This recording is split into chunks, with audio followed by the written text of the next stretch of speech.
The grid of the city seemed a distant hum, a lullaby of indifference outside the thick panes of your window. Dust motes danced in the lone shaft of afternoon sun slicing through the gloom of your study, illuminating the forgotten promise of a life unburdened. You traced the worn spine of a leather-bound book, its pages exhaling the scent of aged paper, a familiar comfort against the phantom ache behind your ribs. This quiet solitude, a meticulously built sanctuary, was all that remained of Seth Corbin, the man who once walked with purpose, whose name once held the weight of respect. Now, it was just a whisper of a past best left undisturbed, a collection of ghosts in the periphery of your vision. Your fingers, calloused but still precise, lingered on the cool leather. You were content here, or at least you had convinced yourself of it.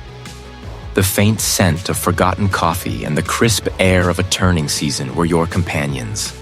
The world outside, with its sirens and its shadows, had receded, becoming a distant, irrelevant hum. You preferred the quiet battles within the pages of history, the solved mysteries of bygone eras, to the messy, unresolved chaos that had consumed your own. A shrill, metallic shriek tore through the fragile quiet, a sound alien and unwelcome, ripping the tapestry of your carefully cultivated peace. Your gaze snapped to the antiquated rotary phone on the small, scarred side table. It was an anachronism, chosen deliberately for its jarring ring, a last line of defense against a world you had sworn to abandon. You hesitated, your breath catching. Who would call this number? Only a handful knew it, and fewer still dared to use it. Each revolution of the dial tone was a tiny chisel against the stone of your resolve. A pause, thick with static and urgency, then a familiar, strained voice crackled through the line. "Seth, it's the chief investigator. I'm calling from the penthouse boardroom during an emergency call." The words were clipped, rushed, each syllable laced with an unspoken desperation that instantly tightened your stomach. "We have a situation. A bad one." Your knuckles whitened around the receiver. The chief investigator. A man whose career had soared on the ashes of yours. He wouldn't call unless the situation was truly dire, or truly unique. "What kind of situation?" you asked, the words feeling foreign on your tongue, like old tools suddenly remembered. "A body," he began, his voice dropping. "Found this morning. A prominent figure, an architect. William Thorne. In his study." The chief investigator paused, and you could almost hear him steeling himself, preparing to deliver the blow he knew would land squarely on your shattered past. No forced entry. The security system was bypassed without a trace.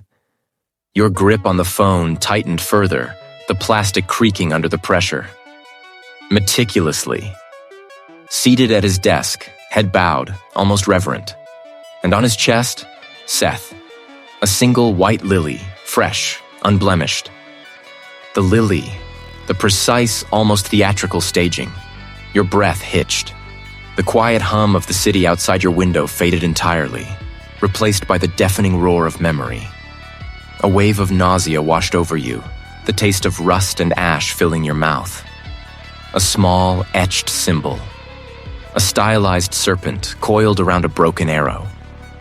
Your eyes flew open. The world tilted. The book slipped from your grasp, landing with a muted thud on the worn rug.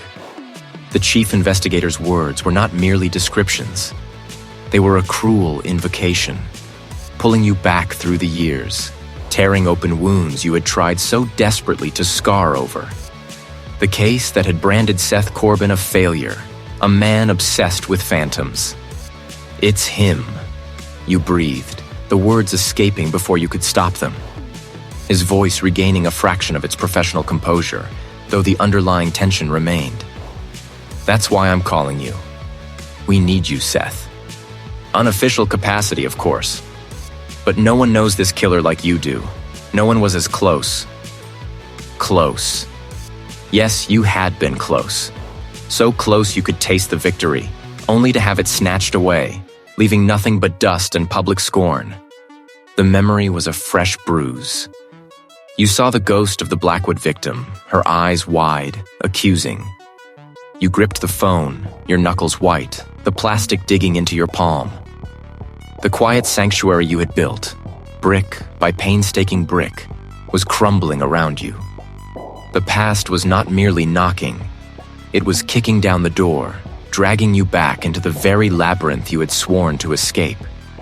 The ghosts had returned, and with them, a flicker of the old fire, the relentless determination that had once defined you. The hunt was on, whether you wanted it or not. The taste of ash still coated your tongue, a ghost of that long-ago defeat. The whispers, you remembered them. They clung to your skin like damp grave soil, even now, years removed from the precinct's polished floors. You had thought yourself immune, a scar tissue of indifference forming over the wound. Yet the phantom ache persisted. Then, the insistent thrum of your phone, a discordant note in the quiet hum of your solitude. You ignored it, let it vibrate against the worn wood of the table, a forgotten echo. But it persisted, a relentless siren call, until a name flashed across the screen. A name you hadn't seen in years, a name that twisted something cold and sharp in your gut. The Chief Inspector. A sigh, heavy with resignation, escaped you. You answered, your voice a gravelly rasp. What is it? The Chief Inspector's voice was tight, strained, stripped of its usual bravado. Seth, I need you. Penthouse boardroom. The urgency in his tone, however, was a hook you couldn't ignore. It was the same tremor you'd heard in the final desperate hours of your last case, the one that had consumed you.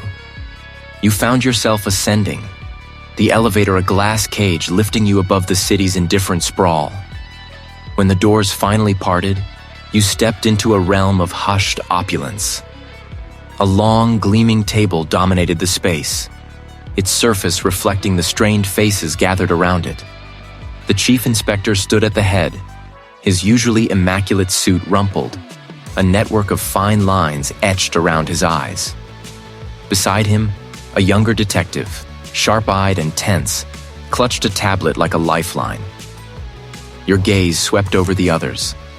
A weary-looking forensic specialist, an official from the prosecutor's office, their expressions uniformly grim. They glanced at you, some with surprise, others with thinly veiled disdain. A woman, young, her face serene even in death.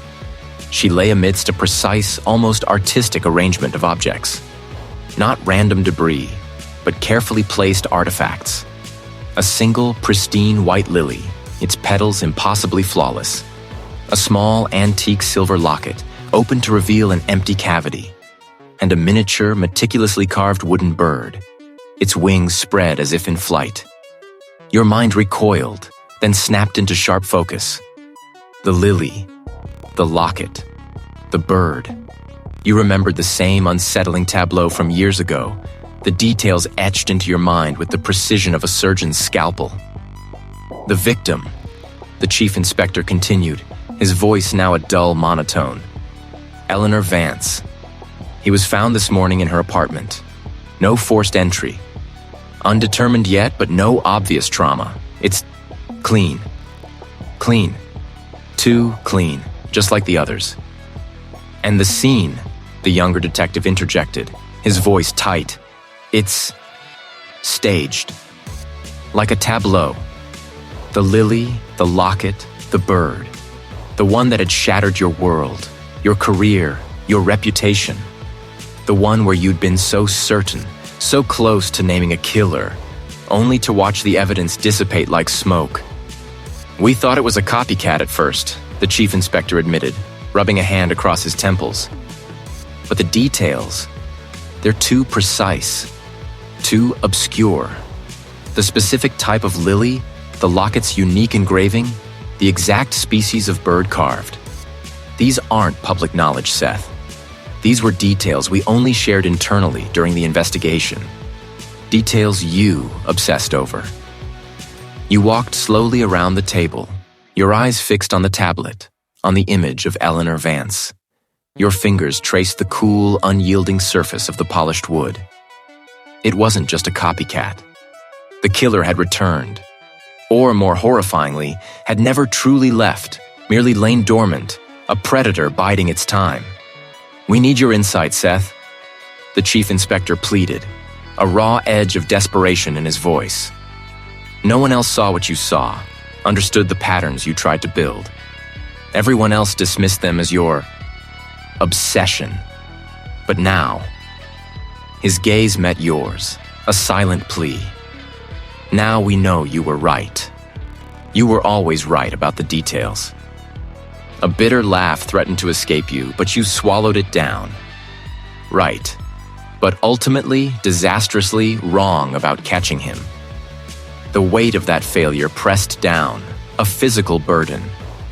You wanted to refuse, to turn your back on this gleaming tomb of old mistakes. You wanted to retreat to the quiet, to the dust motes and the muted memories. But then you saw Eleanor Vance's face again, serene and unblinking. The phantom killer had claimed another. Your determination, long dormant beneath layers of cynicism, began to stir, a slow, dangerous awakening. You had been close once. This time, you wouldn't just be close. You would be the one to finally drag the phantom into the harsh light. The quiet refuge you craved remained an unreached promise. The elevator's ascent was a climb not just through floors, but through the strata of your past, each rising foot a step closer to the very precipice you'd sworn to avoid. The air hummed with a metallic chill, a stark contrast to the humid press of the city outside. A panoramic window, a silent, indifferent eye, looked out over a sprawling canvas of urban lights, indifferent to the grim tableau unfolding within. Around a vast obsidian table, faces etched with a familiar blend of urgency and fatigue turned towards a central screen. The flickering images there were not of success, but of a meticulous, chilling failure. You stood near the periphery, an uninvited ghost in a room full of living, breathing regret. The weight of your presence, unspoken but palpable, hung heavy. The victim, posed with a macabre artistry, lay amidst a deliberate arrangement of seemingly innocuous objects. A single pressed white lily, its petals impossibly pure against the grim reality, rested beside the victim's head. It was a mirror, distorted yet unmistakable, of the past.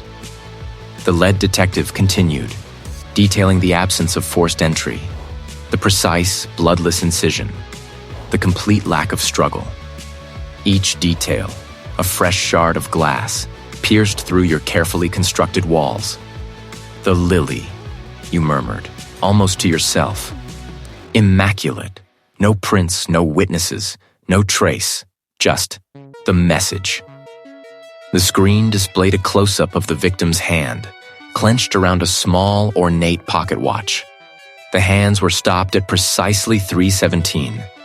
Another detail that clawed at your memory. Your case, the one that broke you, had a similar unnerving timestamp. Not always 3:17, but always a stopped watch, always a precise symbolic time. You couldn't be officially involved. Your badge was gone, your reputation a tattered flag. But the urge, the primal need to hunt, to correct the past, surged through you.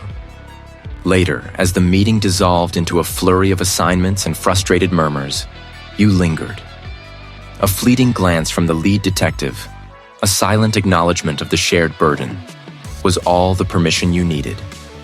You knew where the old files were kept, not the official sanitized versions, but your own, meticulously compiled archives, squirreled away in the dusty confines of your old study. You drove, the city lights blurring into streaks of neon regret, towards the sanctuary of your own making. A small, cluttered apartment, a testament to a life paused. The study was a tomb of forgotten hopes, lined with overflowing bookshelves and stacks of manila folders. The scent of aged paper and stale coffee hung heavy. You pulled out the box labeled Corbin Case 73B Unsolved. The cardboard groaned in protest, a fitting metaphor for the weight it held. Photographs of the old crime scenes, faded newspaper clippings, witness statements, forensic reports, a tapestry of failure. You pored over them, a desperate archaeologist sifting through ruins. The new case details, still vivid in your mind from the boardroom presentation, began to coalesce with the old. The lily, the stopped watch, the pristine nature of the scene. But something else pricked at you, a subtle discord in the symphony of the killer's meticulousness. You remembered the close-up of the new victim's hand, the ornate pocket watch. And then you found it in your old files, a blurry peripheral shot from the first victim's scene. The same type of watch, but something was off. You grabbed a magnifying glass, your fingers trembling slightly. The new watch, from the image projected in the boardroom, had a distinct, almost imperceptible scratch. A tiny, crescent-shaped imperfection near the 6 o'clock mark on its polished silver casing. A detail you'd barely registered in the urgency of the moment. Now, as you meticulously examined the photograph from your old case, you saw it. The watch in the old photograph did not have that scratch. It was too subtle, too insignificant a detail to have been flagged by forensics then, especially without a direct comparison. But this tiny scratch, this wasn't just a watch. This was his watch, the killer's, or at least a specific one he used. The implication struck you with the force of a physical blow. If the watches were his signature items, and one had a unique mark the other lacked, it meant one of two things. 1. He used different watches, implying a collection. Or 2. The same watch had been damaged between the first murder and this new one. But then, another thought, a more insidious one, took root. What if the watches weren't just his? What if they were trophies? And if so, why would one have a fresh scratch? You flipped back to the new case notes you'd scrawled on a napkin from the boardroom. Victim's hand clenched around watch. In the old case, the watch had been placed gently in the victim's open palm. The difference was stark. Clenched. Placed. This wasn't just a detail. It was a shift in the killer's ritual. A subtle, almost imperceptible deviation in an otherwise perfectly replicated signature. Why the change? What did it signify? Your determination hardened. This wasn't just the ghost of your past. It was a living, breathing puzzle. And you, Seth Corbin, were going to solve it. The phantom hadn't just returned. He had evolved. And in that subtle evolution lay a new path, a thread you could pull. The phantom of the watch, a tiny cold disc of metal and glass, clung to the periphery of your vision. Clenched, placed. The distinction gnawed, a splinter in the mind's quietude. Why the shift? Then, the insistent bleat of your phone, a jarring intrusion into the silent labyrinth of your thoughts. The voice on the other end, terse and urgent, belonged to the lead investigator. Now, it's about the new case. The line went dead, leaving an echo of disquiet in its wake. The journey upward felt like an ascent into a storm. Each floor climbed brought a heavier air, a palpable shift in atmospheric pressure. Floor-to-ceiling windows offered a panoramic view of the city, a glittering tapestry of indifference beneath a bruised twilight sky. But your gaze was drawn inward, to the faces around the polished mahogany table. The lead investigator, a forensic expert, a weary-eyed analyst. Their expressions were tight, drawn, a collective mask of grim discovery. Thanks for coming. His voice was flat, devoid of its usual clipped authority, replaced by a strained urgency. We have a development, a significant one. Your eyes scanned the table, settling on a small, velvet-lined box in the center, stark against the gleaming wood. It was open. Inside, cradled on black fabric, lay a watch.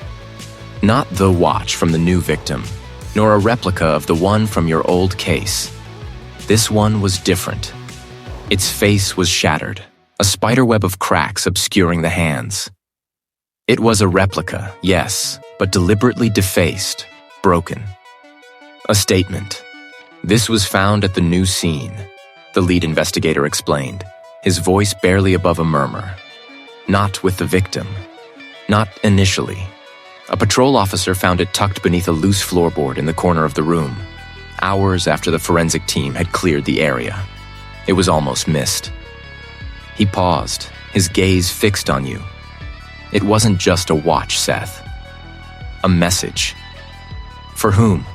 The forensic expert, a meticulous woman with sharp, intelligent eyes, reached into the box with gloved fingers, carefully extracting a sliver of paper from where it had been folded tightly within the broken watch's casing.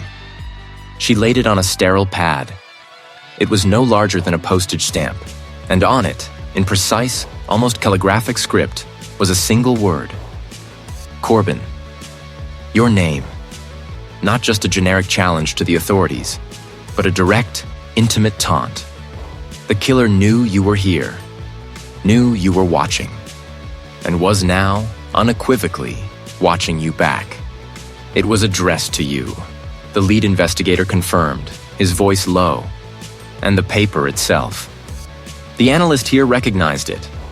It's from a specific, obscure brand of stationery. The same brand of notepads you used exclusively in your old office, Seth. The one you were known for. The connection slammed into you, a physical blow. Not just your name, but an intimate detail, a forgotten habit resurrected from the ashes of your professional life. This wasn't a random act of a copycat. This was personal. This was a challenge from a specter you thought long buried. You're a target, or perhaps a player in this game. You ignored the implied accusation, your mind racing, connecting the fractured pieces. The clenched watch from the new victim, a subtle deviation. Now a broken watch, explicitly for you, bearing your name and a forgotten fragment of your past. The killer was evolving, yes, but also escalating. From anonymous ritual to direct communication. This wasn't just about the victims anymore. It was about you. He's taunting me, you stated, the words a low growl, stripped of their poetic veneer. He knows I'm back. He wants me to know he's back. The weary-eyed analyst chimed in, her voice hushed. The watch itself. It's not just broken, Seth. The hands are stuck at a very specific time. 11 minutes past midnight. 11 minutes past midnight. A cruel, precise echo. This is a direct challenge, you reiterated, your gaze sweeping over the faces, daring anyone to dispute it. He's not just recreating the past. He's inviting me into a new act. A personal one. Your hand instinctively went to the small velvet box, your fingers hovering over the shattered face of the watch, over the tiny folded note that bore your name. The stakes, once professional and distant, had now become inextricably, terrifyingly personal. You wouldn't just solve this case. You would hunt him down. The city lights, a fractured mosaic beyond the reinforced glass, offered no solace, only a cold, indifferent glow. The hum of the air conditioning system, usually a low thrum, now felt like a high-pitched whine, an incessant whisper of impending doom. He gestured towards the massive display screen that dominated one wall. An image materialized. A man in his late 40s, a prominent local developer, his features contorted in a sneer of defiance. Arthur Vance. He had a very public, very acrimonious falling out with the current victim, Elias Thorne, just weeks before the incident. Financial disputes, threats exchanged, witnessed by several colleagues. A murmur rippled through the gathered investigators. A uniformed officer, younger, eager, clicked a remote, bringing up a timeline. Vance lost a substantial investment due to Thorne's recent property deal. The records show he was facing bankruptcy. He had motive, opportunity. His alibi for the time of death is flimsy, a supposed late-night meeting that no one else can corroborate. You listened, your mind sifting through the presented facts, a familiar skepticism already taking root. Vance, the developer, certainly fit the profile of a man pushed to desperation. His reputation was already tarnished, his temper legendary. It was a neat package, too neat perhaps. Your eyes scanned the details, looking for the threads that didn't quite weave together. And the specific timing? You interjected, your voice low, drawing the room's attention. 11 minutes past midnight, the exact echo. Is Vance known for such theatrical precision? The lead detective, a woman with sharp, observant eyes, turned to you. He's known for elaborate schemes, yes. His business dealings often involved intricate maneuvers. No public enemies, just a quiet life extinguished. This new victim, Thorne, he's a public figure, a target. It feels convenient. A colleague at the table, a burly man whose bulk seemed to absorb the light, scoffed softly. Convenient or simply the path of least resistance, Seth? Vance is a clear suspect. The motive is staring us in the face. The commander nodded, his decision already made. We're bringing Vance in. A warrant is being prepared. This feels like the break we needed. A clear motive, a known connection. It's not the ghost of your past, Seth. It's a man with a grudge. You felt the familiar pressure building behind your eyes, the weight of ignored intuition. The room was already moving, the energy shifting towards the capture of Arthur Vance. But as the lead detective pulled up a grainy photo of the victim's apartment, a subtle detail snagged your attention. The victim, Elias Thorne, was known for his meticulously curated minimalist aesthetic. It seemed out of place, an anachronism in a space designed for stark modernity. Pause that, you requested, pointing to the screen. Zoom in on the locket. The lead detective hesitated, then complied. The image sharpened, revealing intricate filigree work on the silver. It was clearly antique. Thorne was a purist, you observed, thinking aloud. Everything in his apartment was stark, contemporary. This locket, it doesn't fit his style. It's a relic, something someone else would cherish, perhaps even carry. The commander grunted. Could be a gift, or something he picked up recently. It's hardly proof of anything. Perhaps, you conceded, but the seed of doubt had been planted. This locket felt like an intentional dissonance. Later, as the operation to apprehend Vance was in full swing, you found yourself in a quieter corner of the boardroom, a tablet in your hands, cross-referencing information. You dug into Elias Thorne's past, not just his recent dealings, but his family history, his childhood. The official investigation focused on Thorne's professional life, his enemies, his recent financial entanglements. You discovered that Thorne had an estranged older sister, a reclusive artist who lived on the outskirts of the city. Their relationship had fractured years ago, following a bitter inheritance dispute over their grandmother's estate.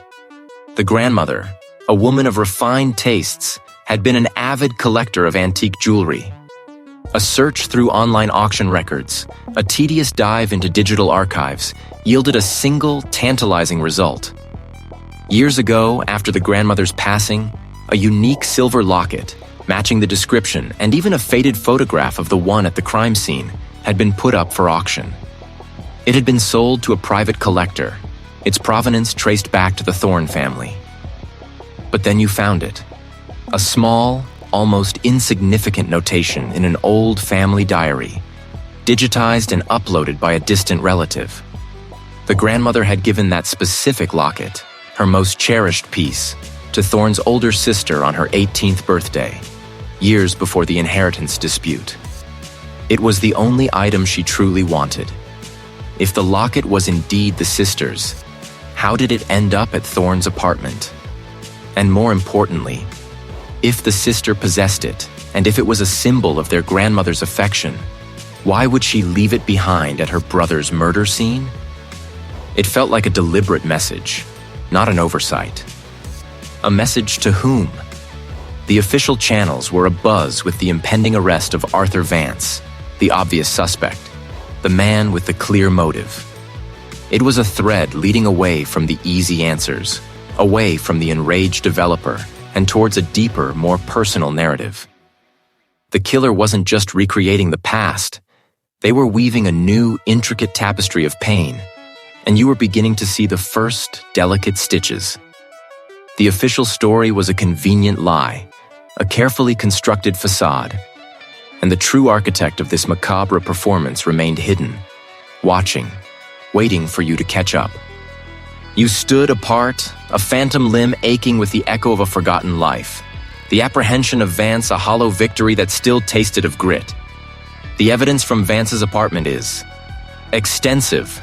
The detective's voice cut through the room, projected from a speakerphone on the table, its timbre strained. Tools, schematics, a disturbing collection of trophies.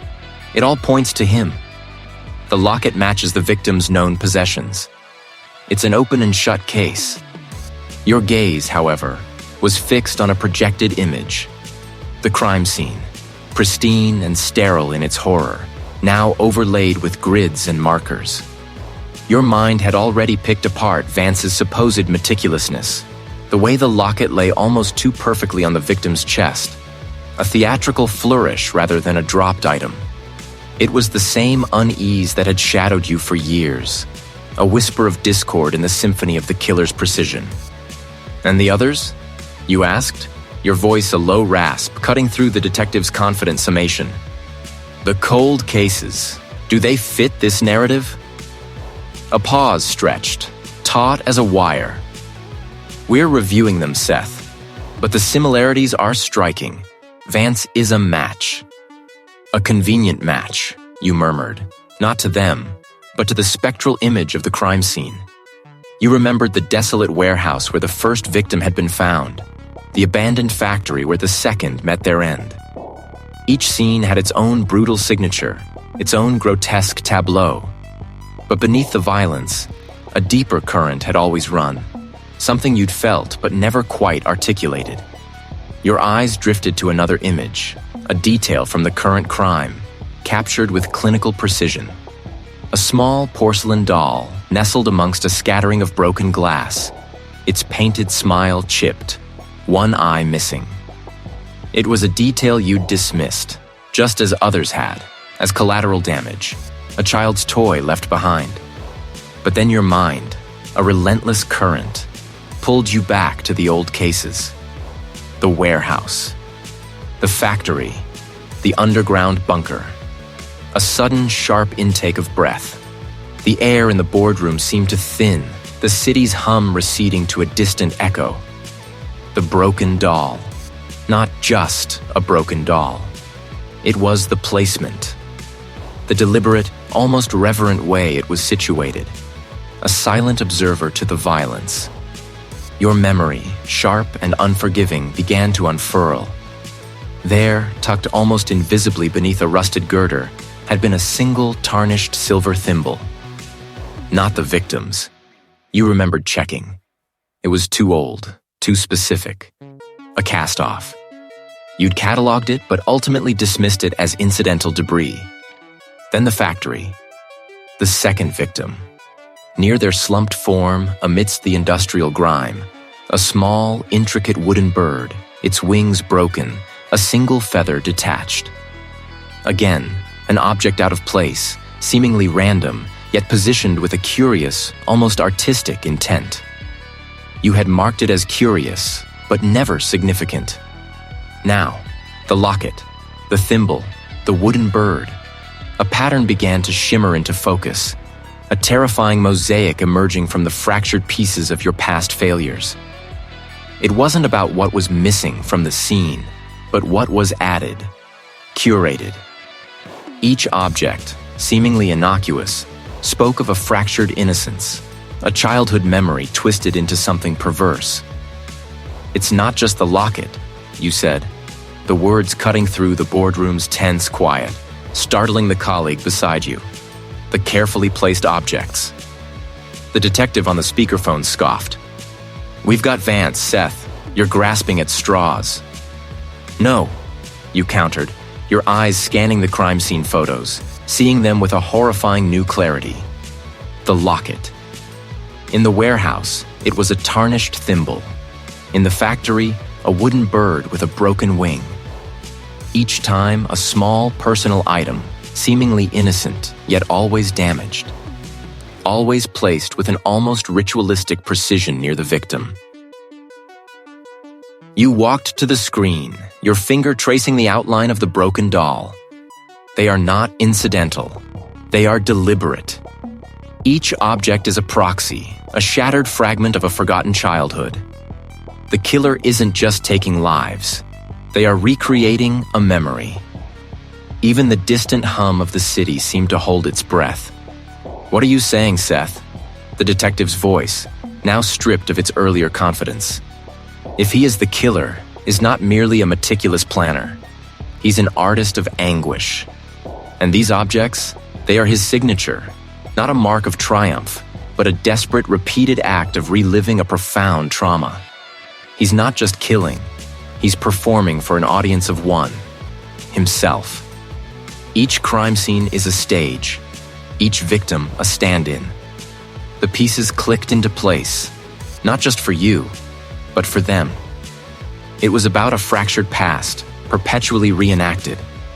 And if this was true, then the killer you sought was not merely a murderer, but a broken spirit, trapped in a cycle of his own design, seeking to mend a wound that could only be salved by blood and the silent, broken echoes of forgotten childhoods. The hunt had just begun anew, and it was far more terrifying than you had ever imagined. Your gaze lingered on the faces, on the senior officer's furrowed brow, the colleague's pale jawline. The pieces, sharp and cold, had finally locked into their grim configuration. It wasn't about power, you realized, nor the crude calculus of revenge. It was a macabre artistry, a signature woven not just into the manner of death, but into the absence left behind. Not jewels, not money, not even identity, but something far more intimate, a fragment unique to each life, meticulously chosen. A trophy, a specific, almost imperceptible detail, absent from every scene, yet screaming its significance once you knew how to listen.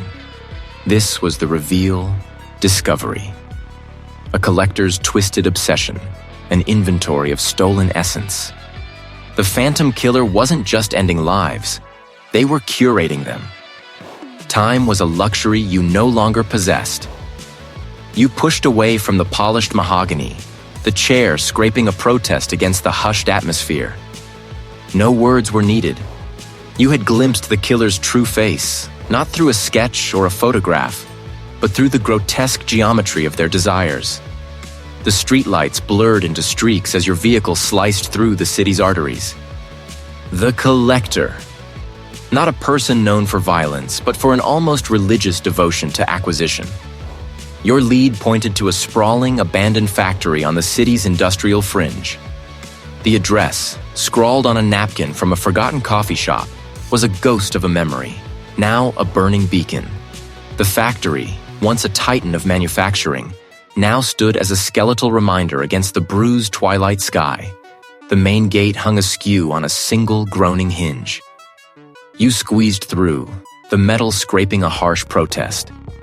Inside, the cavernous space swallowed the last vestiges of daylight, plunging you into a world of towering machinery, draped in cobwebs and dust. The air was thick with the scent of damp concrete and decay, a metallic tang of old rust. A faint, rhythmic thumping, almost imperceptible, drew you deeper. It was a sound that didn't belong to the factory's decay. You navigated a labyrinth of dormant assembly lines, your footsteps muffled by scattered debris. The thumping grew louder, accompanied now by a low, melodic hum. Rounding a stack of rusting crates, you saw it. A section of the factory, surprisingly, was not derelict. A single bare bulb cast a sickly yellow glow over a makeshift workbench. There, bathed in the anemic light, was the collector.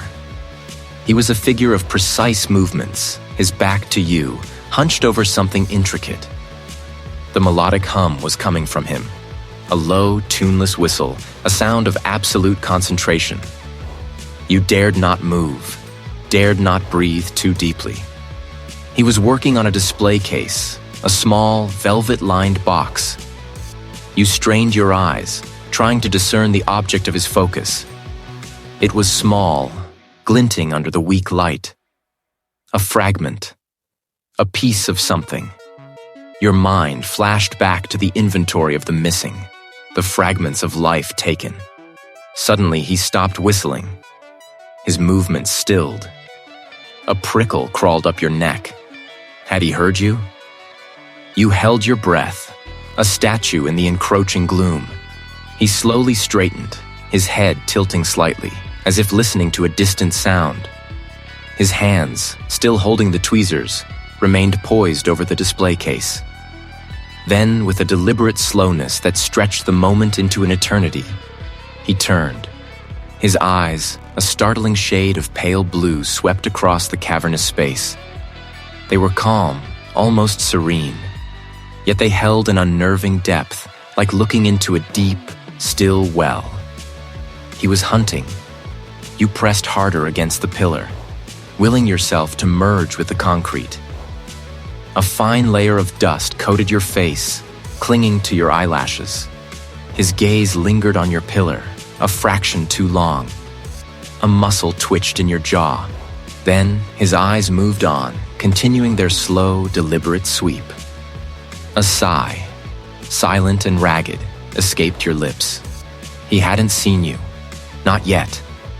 He turned back to his workbench, but the whistling did not resume. Instead, he picked up a small, ornate dagger from a rack beside him. Its blade, impossibly sharp, caught the light with a cruel gleam. He ran a thumb along its edge, a subtle, almost imperceptible smile playing on his lips. He was not just a collector.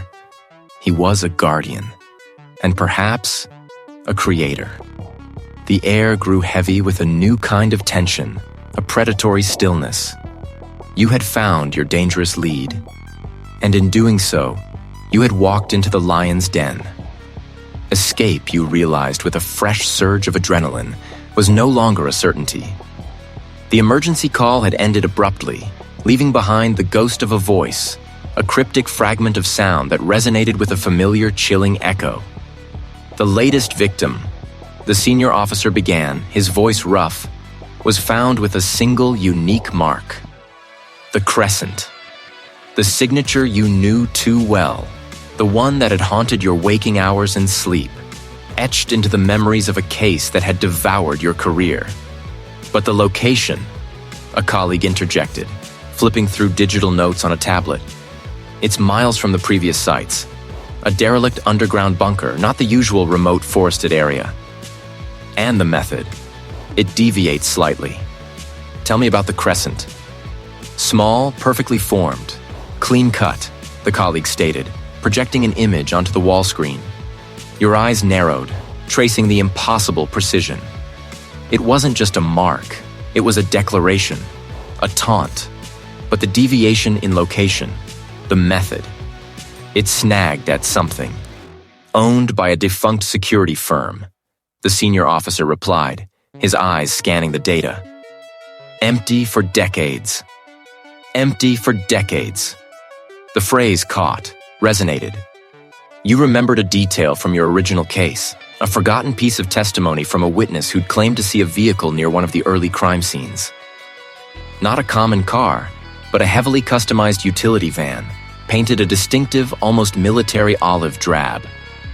You'd dismissed it then, a peripheral detail, overshadowed by the more pressing evidence. But a defunct security firm, military-grade vehicles. A sudden, sharp memory pierced through the static of your thoughts. The security firm. Omega Secure Solutions. Their logo, a stylized Greek letter omega, had a subtle curve, a half-moon shape, strikingly similar to the crescent mark. But it was their mark, a company emblem. Why would a killer use a company logo? Unless... Who owned Omega Secure Solutions? You demanded, the question cutting through the room's lingering tension. The senior officer looked up, startled by your intensity. Let's see. Registered to a holding company. Digging deeper. Ah, here we are. Owned by a private individual. A financial backer, mostly. Name, Elias Vance. Elias Vance. The name hung in the air, unfamiliar yet oddly potent. No victim, no suspect, no witness. The customized van, the Omega symbol, the defunct firm, the bunker. It was all connected. But how? What was the motive? Vance, you repeated, the name tasting foreign on your tongue. Where is he now? The colleague typed furiously.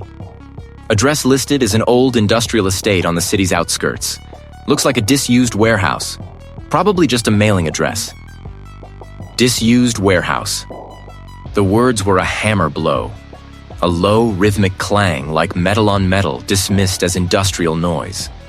But in a disused warehouse. It wasn't just a mailing address. It was the heart of it all. You stood abruptly, the chair scraping against the polished floor, a harsh sound in the quiet room. I need to go to that warehouse, now. Seth, we have a protocol, the senior officer began. Your eyes were already fixed on the panoramic view of the city, a predator sensing its prey. Protocols failed us before, you said, your voice low, resonant with a newfound resolve. I need to see it. A patrol car, its siren muted, whisked you through the city's arteries, the urban glow giving way to the skeletal structures of the industrial zone. No lights, no movement. You approached cautiously, the air thick with the smell of rust and damp concrete. Dust motes danced in the slivers of moonlight filtering through grimy skylights. The rhythmic clang. You heard it now, faint but undeniable. A methodical metallic symphony from deeper within the structure. Around a stack of ancient tarp-draped machinery, you found it. A workbench, meticulously organized, tools laid out with surgical precision. And there, on a pedestal, illuminated by a single focused lamp, was a half-finished sculpture. Not metal, but bone. Human bone. A macabre assemblage, grotesque yet undeniably artistic, forming a twisting, spiraling figure. And at its base, carved into a femur, was the distinct, unmistakable crescent. A sudden creak behind you. The metallic clang ceased. You spun, weapon raised, the beam of your flashlight cutting through the gloom. There, silhouetted against a distant sliver of moonlight, stood a figure. Tall, gaunt, holding a small, gleaming chisel. It was the analyst from your old division. The quiet, unassuming one, always in the background, meticulously poring over data, offering obscure historical precedents. The one who had quietly supported your dismissal, providing seemingly objective, damning assessments. Your mind reeled, connecting the impossible dots. The analyst had access to all the case files, all the overlooked details. The analyst knew the precise information to manipulate, to misdirect. Elias Vance, you breathed, the name now a poisoned dart. Omega Secure Solutions, the bunker, this art. The analyst chuckled, a dry, grating sound. A legacy, Seth. A testament. The victims. They were all connected, you see. Not to me, not directly, but to him. The analyst gestured vaguely towards the bone sculpture. To the man who ruined my family, who stole our patents, who profited from our demise. The founder of Omega Secure Solutions. Elias Vance was merely a front, a name to hide the true architect of my family's ruin. Your breath hitched. The bone sculpture. It wasn't just abstract. It was a twisted, symbolic representation of Elias Vance, rendered in the very bones of those who had enabled his rise. Or perhaps those who had simply been in the wrong place at the wrong time, chosen for their symbolic connection to his empire. The crescent, the omega symbol, was not a taunt, a pity. You were close once. The city sprawls beneath the panoramic windows, a glittering tapestry oblivious to the fraying thread of your sanity. The voice on the line, a colleague from your old precinct, is a frantic whisper, cutting through the sterile quiet. Seth? It's him. He's at the old Vance Tower, the observation deck. He's got the chairman. He's broadcasting it. The old Vance Tower. Not just a building, but the building. The very pinnacle of Elias Vance's empire, a monument to his ruthless ascent. And the chairman, the current figurehead, a direct descendant of Vance's corporate legacy. The bone sculpture, that grotesque monument to a twisted ideology, flashes in your mind. It wasn't just abstract. And now, the orchestrator intended to seat his final, most significant sacrifice upon it, broadcast for the world to see.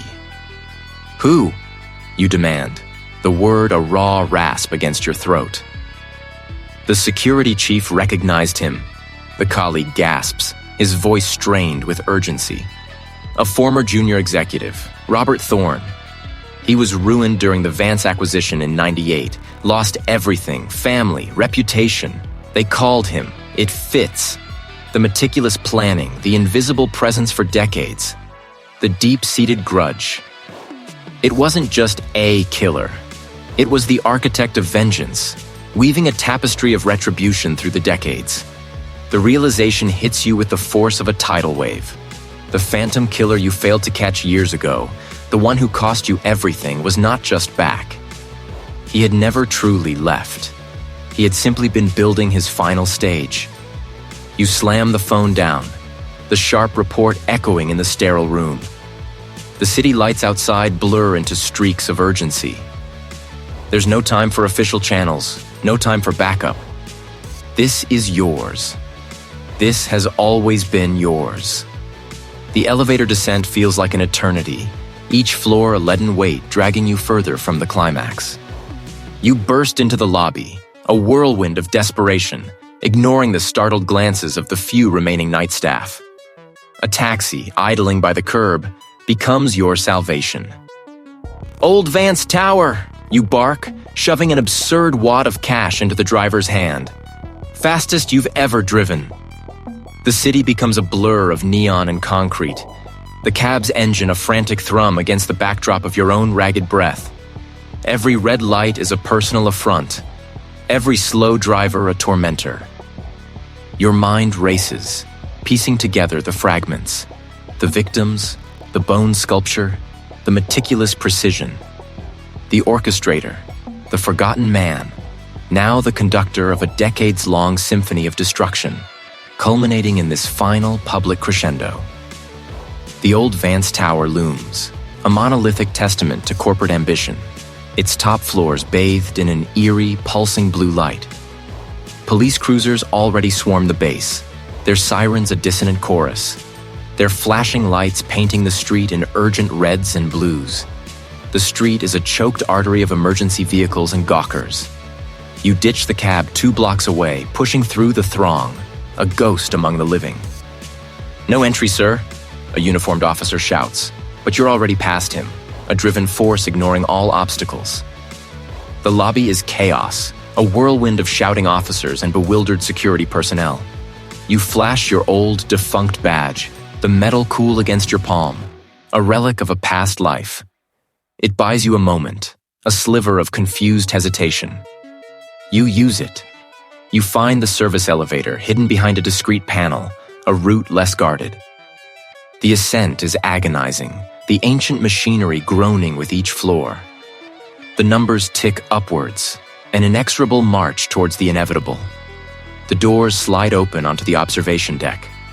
The air is frigid, whipping around the open-air platform, carrying the distant wail of sirens. And there he is, the orchestrator. A makeshift tripod holds a high-definition camera, its red recording light a baleful eye, capturing every agonizing moment for the unseen audience. The bone sculpture, the very one you saw in the warehouse, stands beside the orchestrator, a grotesque, silent witness. It is indeed a throne, now empty, waiting for its final symbolic occupant. He turns slowly, deliberately. His face is gaunt, etched with the cab screeches to a halt, a jarring punctuation mark to the frantic rhythm inside your skull. You don't wait for the driver's grumbled fare, flinging crumpled bills onto the passenger seat as you vault from the vehicle. The glass and steel monolith looms, its upper floors ablaze with a cold electric light. You surge through the polished lobby, past a bewildered security attendant, and into the elevator.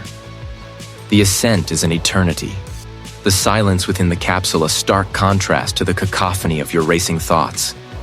Each floor indicator blinks a torturous count, every inch upward stretching the taut wire of your anticipation. You burst into the penthouse boardroom during an emergency call, the air thick with residual tension, a metallic tang of adrenaline and something else, something acrid and spent. The vast panoramic windows, usually a tableau of city lights, now reflect a fractured image of the scene within. Overturned chairs, scattered documents, the faint glint of discarded restraints. The lead detective stands over a prone form in the center of the polished mahogany table, their back to you. Another, a colleague, is methodically gathering fragments of what appears to be shattered ceramic from the floor, their movements precise, almost ritualistic. Your gaze snaps to the figure on the table. Their wrists are bound, their face pale and unreadable in the harsh overhead lights, a thin trickle of blood near their temple. The meticulous architect of the bone sculptures, the phantom who had haunted your waking and sleeping hours, finally rendered inert. Seth, the lead detective's voice is low, strained, as they turn, a folder clutched in their hand. Their eyes, usually sharp and unwavering, hold a weary depth. You made it. Just in time. Your breath hitches, a jagged snag in your throat. You take a step closer, your eyes sweeping over the room, absorbing the details. The colleague finishes their task, placing the last shard into a clear evidence bag, then gestures towards a laptop still open on a side table. We found this, their personal log. It's comprehensive. You move to the screen, your fingers trembling slightly as you scroll. The meticulous précis you had imagined, the one that had haunted your theories, now unfurls before you.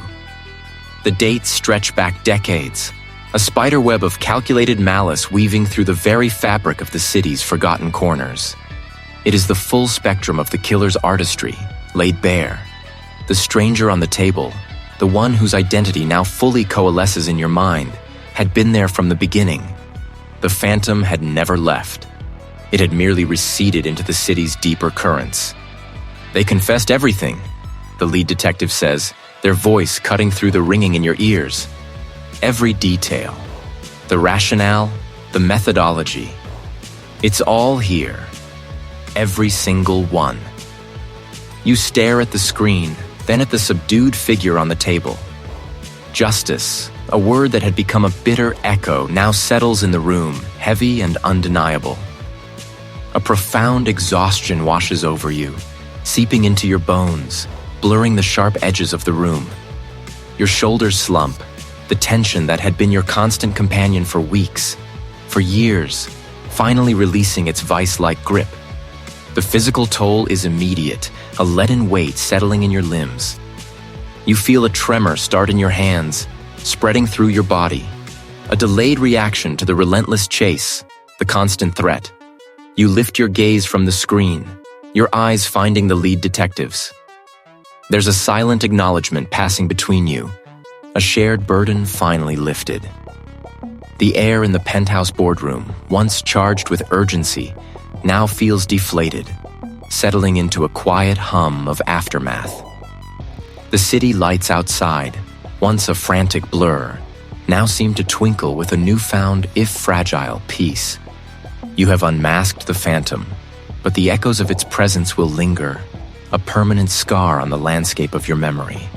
The fluorescent hum of the penthouse boardroom during an emergency call scratches at the edges of your exhaustion. Around the polished obsidian table, faces etched with a peculiar blend of relief and grim understanding reflect the harsh overhead light. The air, usually thick with the scent of ambition and stale coffee, now carries an almost metallic tang, a residue of the truth that has finally fractured the darkness. You sit, not at the head, nor at the foot, but among them. A silent sentinel whose presence is both acknowledged and, perhaps, still resented by some. Your gaze drifts to the panoramic window where the city sprawls, a glittering tapestry of lives unfolding, oblivious to the quiet drama that has just concluded here, within these walls. The subdued figure from the previous night, the one who had finally confessed, whose intricate web of deception had unraveled under the relentless weight of evidence, is no longer a phantom. They are a name, a face, a tragic narrative now sealed away. A senior official, his voice a low thrum against the backdrop of the city's distant murmur, clears his throat. The public statement is ready. We'll confirm the apprehension of the individual responsible for the decades-long series of homicides. The full scope of the investigation, the methods, the motive, all will be detailed, with careful consideration for the victims' families. He pauses, his eyes sweeping across the room, landing on you. And of course, the pivotal role played by Seth Corbin in bringing this case to its resolution. The words hang, heavy and resonant. Pivotal role. A stark contrast to the whispers that had followed your name for years. Disgraced, reckless, obsessed. You feel the subtle shift in the room, the almost imperceptible straightening of spines, the softening of gazes. It is not an absolution, not entirely. Your reputation, once shattered, begins to mend, piece by agonizing piece. A colleague, one who had initially regarded you with thinly veiled suspicion, offers a curt, respectful nod. The forensics team corroborated your timeline. The analysis of the peculiar ligature marks. The gnawing doubt, the constant ache of the unknown has receded, leaving behind an unexpected lightness, an almost unsettling emptiness. The chief of operations, a man whose face rarely betrayed emotion, leans forward, his hands clasped on the table. The emergency call tonight was not just about the final statement. It's about what comes next. The ripple effect of this capture will be immense. We're looking at reopening old files, reviewing every unsolved case with similar methodology. He looks at you directly, a rare glint of something akin to admiration in his eyes. Your insight into the killer's patterns? It's unparalleled. We need that, Seth. The request hangs in the air, a new current in the room's tense atmosphere. We need that, Seth. The words are a lifeline, a re-entry point into the world you had sworn to abandon. The very obsession that had cost you everything now becomes your strange, unsettling currency. You consider the proposition. You are not the man who walked away from the force years ago. The world, once viewed through a lens of cynical detachment, now appears sharper, more fragile, imbued with a deeper, more dangerous complexity. Others will try to emulate, or simply exist in the same vein of methodical evil. The chief nods slowly, absorbing your words. Precisely. Justice, you realize, is not a final destination, but a perpetual vigilance. The peace you find is not the absence of struggle, but the clarity of purpose. As the emergency call draws to a close, and the officials begin to gather their notes, a sense of something unfamiliar stirs within you. It is not the thrill of the chase, nor the grim satisfaction of vengeance. You are not just a former detective, or a man haunted by ghosts. You are a man who understands the nuances of the hunt, the intricate psychology of the predator in a way few others can. You rise from the table, your movements stiff, but imbued with a nascent resolve. The city lights outside the penthouse boardroom continue their silent vigil. A million stories waiting to unfold. For years, you sought to escape the shadow of the past. Instead, you must learn to walk within them, to navigate their depths with a clear eye and to illuminate their hidden corners. The new beginning is not a return to what was, but an ascent into what must be. The tension remains, a hum beneath your skin, a constant reminder of the vigilance required, but it is now a tension tempered by purpose, by a quiet, fierce determination to stand against the encroaching night.